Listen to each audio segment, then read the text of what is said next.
براق کی تیز رفتاری کا یہ عالم تھا کہ جہاں تک نظر کی حد تھی وہاں وہ قدم رکھتا تھا۔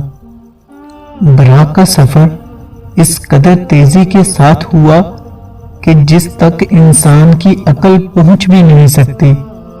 ایسا لگتا تھا ہر طرف موسم بہار آ گیا ہے، چاروں طرف نور ہی نور پھیلتا چلا گیا۔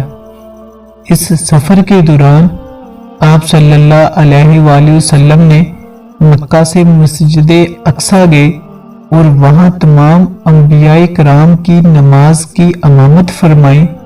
پھر آپ صلی اللہ علیہ وآلہ وسلم آسمانوں میں اللہ تعالیٰ سے ملاقات کرنے کے لیے تشریف لے گئے۔